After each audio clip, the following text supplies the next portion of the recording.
apa ya, kalau tidak salah itu hari Sabtu, Minggu sampai hari Rabu. Nah, di sini saya akan mau menyampaikan apa yang saya dapat. Pertama-tama, marilah kita ucapkan puja dan puji syukur kepada Allah Subhanahu wa taala yang mana kita diberi rahmat, hidayah serta kita mendapatkan kesehatan yang bisa berkumpul di ruangan ini dalam keadaan sehat walafiat untuk mengikuti acara diseminasi tentang mata pelajaran coding dan kecerdasan artifisial pada kurikulum nasional. Tak lupa salawat dan salam tetap tercurahkan kepada junjungan Nabi besar Nabi Muhammad SAW. Semoga kita selalu mendapatkan syafaatnya. Amin amin ya rabbal alamin. Baik Bapak Ibu, mohon maaf ini di jam rawan, waktunya siang. Waktunya kita harusnya beristirahat setelah jam pulang anak-anak ya. Tapi saya salut dan saya merasa bangga kepada Bapak dan Ibu hebat semua dapat mengikuti dan mau meluangkan sedikit waktunya untuk saya berbagi ya tentang apa yang saya dapat kemarin di kelas di kabupaten. Nah, di sini saya akan memperkenalkan ilmu saya yang didapat pada modul 1 yaitu mata pelajaran coding dan kecerdasan artifisial pada kurikulum nasional. Awalnya, sebelum saya mengikuti di kelas kemarin, saya berpikir, oh paling nanti saya diajarin membuat program atau membuat aplikasi bagaimana tentang kecerdasan artifisial atau coding. Jadi di situ saya masih terangan-angan, terbayang-bayang untuk bisa membuat, kan sekarang banyak ya Bapak Ibu di HP-nya Bapak Ibu sekalian ada kayak AI, di WhatsApp kalian ada Meta AI ya. Jadi kita di situ bisa bertanya, "Hai bro," misalkan, kemudian nanti di AI-nya itu akan menjawab, "Hai bro" juga, gitu. Jadi AI itu sudah mendarah daging ya. Terutama kita sebagai pendidik memang sangat membutuhkan untuk pendidikan anak di masa sekarang dan yang akan datang. Kita tidak bisa memungkiri karena kecanggihan teknologi semakin lama semakin meningkat. Jadi kita sebagai pendidik kita dituntut untuk bisa mengimbangi apa yang akan kita ajarkan kepada murid dan yang terjadi pada teknologi kita yang sekarang ini. Nah, baik Bapak Ibu,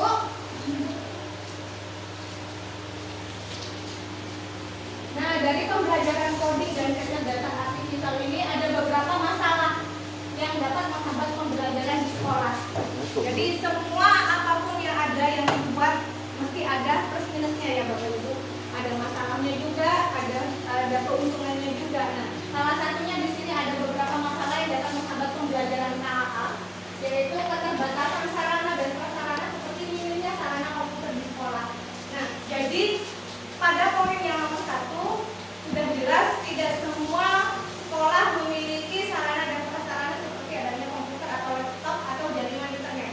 Seperti ya kalau di sekolah kita masih bisa lah ya kita mengimbangi tersusun sekolah yang ada di pedalaman, misalkan yang di pegunungan itu ada kemarin ada teman saya yang di sana sinyalnya sangat minim sekali. Nah, sinyal saja tidak ada, bagaimana mau menerapkan tentang coding dan kecerdasan artifisial. Nah, kemudian yang kedua, jaringan internet yang tidak stabil yang seperti tadi yang saya sebutkan itu. Jadi membutuhkan jaringan yang stabil. Kalau misalkan kita di tengah-tengah kota atau jaringan yang enak, oke ya kita ya menggunakan kecerdasan artifisial ini. Kemudian yang terakhir miskonsepsi terkait coding dan kecerdasan artifisial seperti yang tadi di awal sebelum saya mengikuti pembelajaran, jadi pikirnya saya, oh saya ikut diklat coding dan KAA ini nantinya saya akan bisa membuat aplikasi atau program-program yang membuat seperti bahan pembelajaran kepada anak. Jadi seperti ini loh. Jadi saya nggak perlu melihat di internet. Jadi saya membuat seperti ini. Jadi miskonsepsi ya. Jadi ternyata saya salah apa yang saya pahamkan selama ini. Nah, di sini apa sih KAA itu? KAA ini kepanjangan dari coding dan kecerdasan artifisial. Coding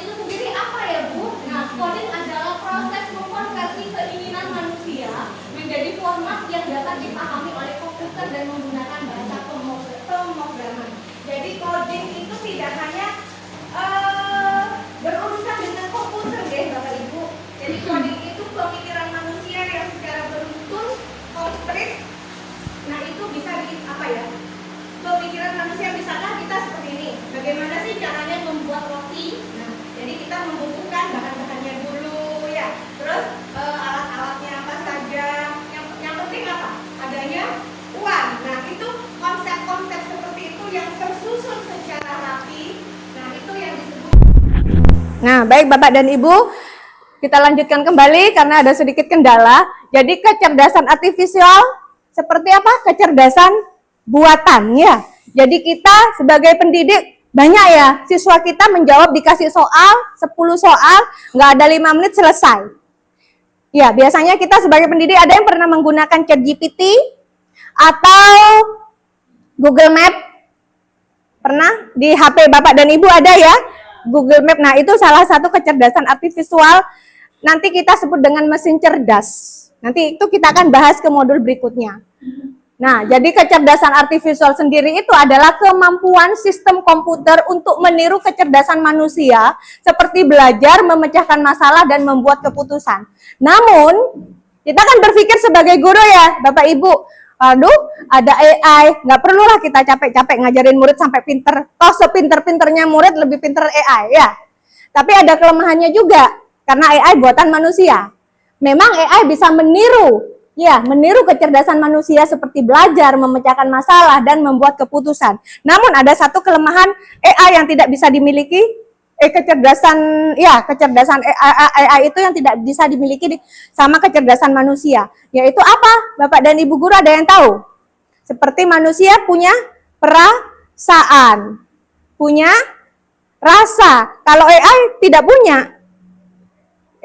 punya, makanya kenapa kita ambil kesimpulan manusia atau guru masih lebih unggul ketimbang dari AI. Boleh murid-murid kita menggunakan pembelajaran menggunakan pakai AI. Jadi mencari jawabannya di AI itu boleh. Tapi AI itu tidak bisa meniru emosionalnya manusia.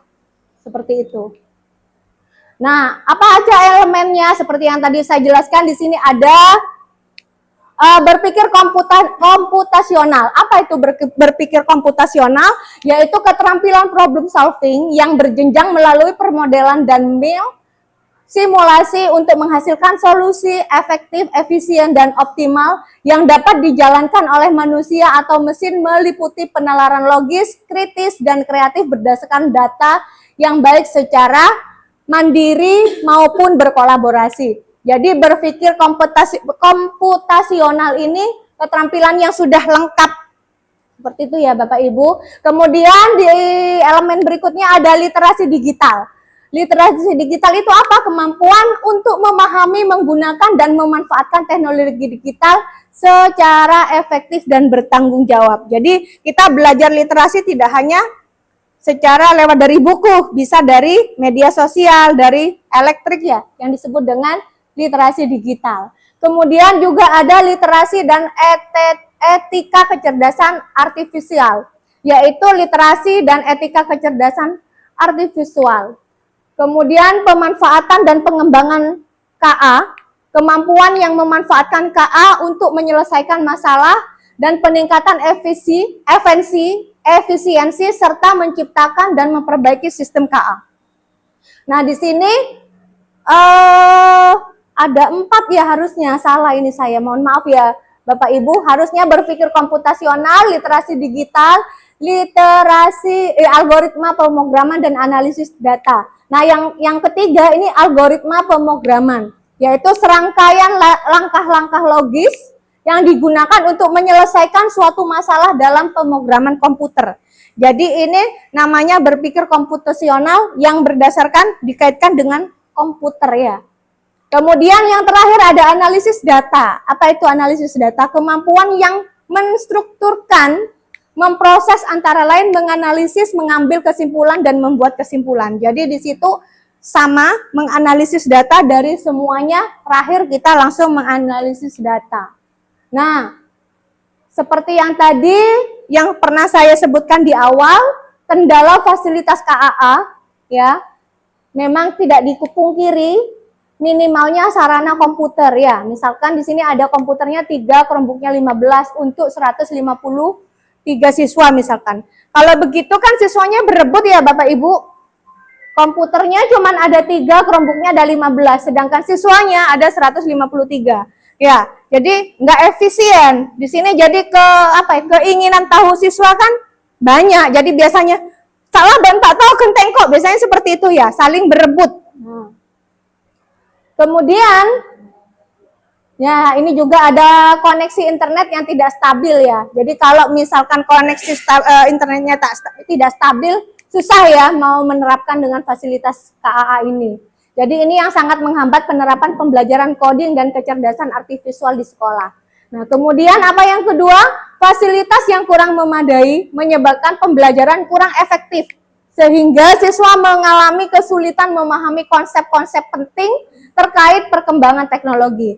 Jadi di sini kurangnya pembelajaran yang efektif sehingga siswa mengalami kesulitan untuk memahami apa yang harus mereka seperti konsep-konsep penting yang terkait perkembangan teknologi. Kemudian yang terakhir, adanya miskonsepsi terkait pemahaman siswa terhadap coding dan kecerdasan artifisial. Memang di modul 1 ini kita menjelaskan tentang konsep dasarnya dulu ya Bapak Ibu. Nanti di modul kedua baru kita akan membahas tentang unplug dan plug. Nah, bagaimana para pendidik perlu mencari solusi alternatif untuk dapat memberikan pemahaman terhadap peserta didik secara maksimal terkait coding dan kecerdasan artifisial. Nah, ini solusinya ya Bapak, yang seperti barusan saya singgung. Solusinya untuk keterbatasan fasilitas, satu ada pendekatan unplug. Apa itu pendekatan unplug? Biasanya di sini ada 4. Yang pertama, pendekatan unplug yaitu memungkinkan peserta didik tetap bersemangat belajar meskipun tanpa fasilitas yang menunjang pembelajaran sehingga mampu mendorong kreativitas dan pemahaman konsep dasar. Jadi selain pendekatan unplug, di sini juga ada pemanfaatan perangkat secara optimal. Mohon maaf, terganggu sebentar. Nah, jadi di sini membentuk siswa secara berkelompok sehingga siswa dapat berganti dan memanfaatkan prasarana di sekolah yang jumlahnya terbatas. Seperti yang tadi, komputernya ada 3, muridnya ada 153 ya Bapak Ibu. Jadi saling berebut. Nah, kita punya solusinya seperti apa? Kita memanfaatkan secara berkelompok sehingga siswa bisa secara bergantian. Misalkan 1 komputer atau 1 laptop, berapa anak kayak gitu ya Ibu. Nah, kemudian yang ketiga ada kolaborasi komunitas. Menerapkan kolaborasi dengan komunitas lokal di sekolah dapat membantu menyediakan sumber daya tambahan yang untuk mendukung pembelajaran KAA secara efektif. Nah, misalkan adanya kolaborasi komunitas itu kita bisa menerapkan Bapak dan Ibu guru di sini. Misalkan kita kan punya gadget ya, tidak dipungkiri semua siswa dan semua guru sepertinya punya ya Ibu. Nah, itu bisa dimanfaatkan. Nah, kemudian yang keempat, memaksimalkan forum diskusi. Memotivasi siswa untuk aktif dalam forum diskusi tentang pendapat mereka terkait KKA dan untuk meneruskan miskonsepsi tersebut. Nah, ini praktik baiknya dalam pembelajaran KAA. Jadi praktik baiknya mempelajari KAA ini apa saja? Kegiatan coding unplug dapat membantu siswa memahami konsep dasar pembelajaran KAA tanpa memerlukan perangkat elektronik. Jadi yang unplug ini tidak harus berhubungan dengan media elektronik, tidak harus berhubungan dengan komputer, tidak harus berhubungan dengan gadget. Jadi ini yang unplug ini memahami konsepnya tanpa harus berhubungan dengan itu.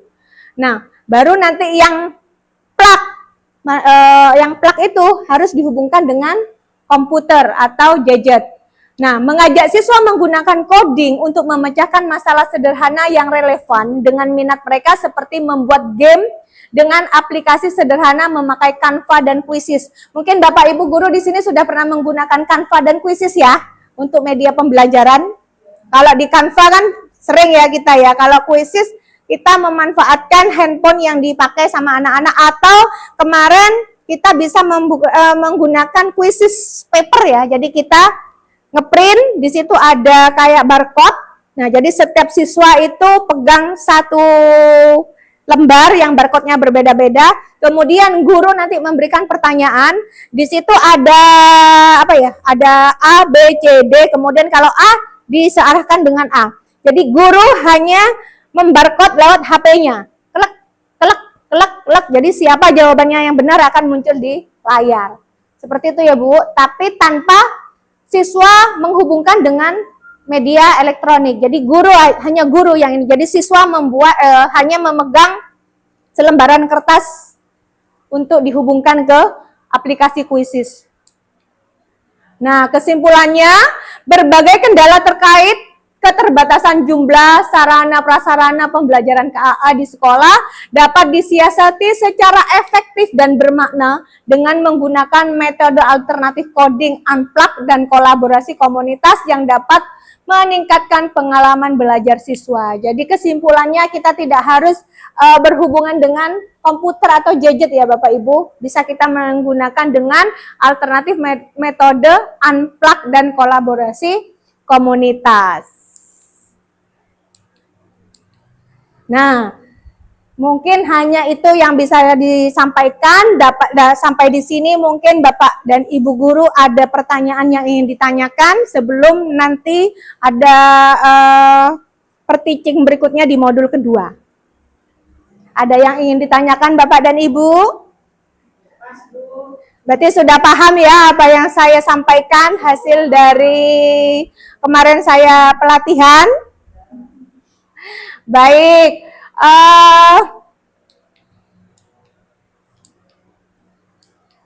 Nah, nanti saya akan menyinggung untuk yang modul kedua, nanti karena di modul 1 itu hanya sekedar materi memahami konsepnya saja. Di modul kedua nanti itu ada mesin cerdas dan mesin non cerdas, mesin tidak cerdas. Contohnya mesin cerdas itu seperti mesin cerdas yang bisa dimintain bantuan oleh manusia, secara otomatis dia akan berjalan dengan sendirinya sampai pada nilai akhirnya. Tapi kalau mesin non cerdas itu masih membutuhkan manusia untuk mengarahkan. Contohnya kalkulator, sama-sama mesin ya Bapak Ibu. Tapi kalkulator kalau kita tidak tekan angka di kalkulator kan tidak muncul, tidak tahu apa yang maunya kita. Nah, itu termasuk mesin cerdas atau mesin tidak cerdas Bapak Ibu? Tidak cerdas. Nah, kalau misalkan kayak ini Google Map, misalkan saya ingin pergi ke alun-alun Situbondo, tinggal klik, kita tulis ya di situ, atau bisa pakai suara ya. Tunjukkan alun-alun Situbondo, misalkan ya di Google Map, coba dibuka di HP-nya Bapak dan Ibu, ada Google Map-nya. Nah, nanti coba dicari alun-alun kota Situbondo.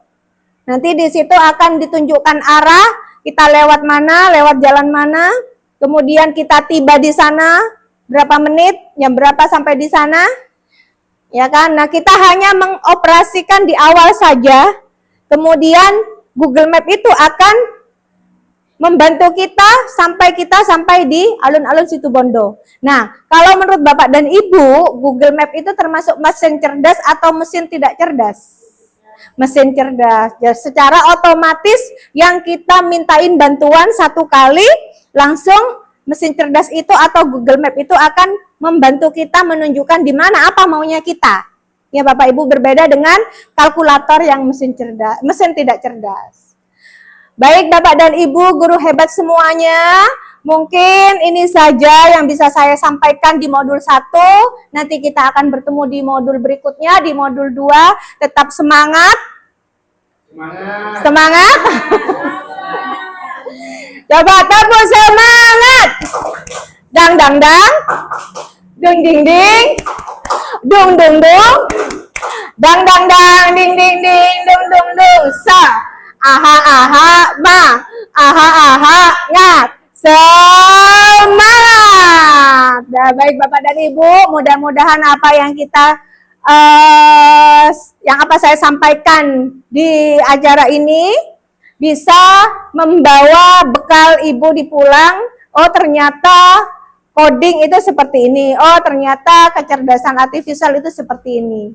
Semangat, tetap semangat kita menjadi seorang pendidik, maju terus, pantang mundur. Wabillahi taufiq wal hidayah. Assalamualaikum warahmatullahi wabarakatuh. Waalaikumsalam.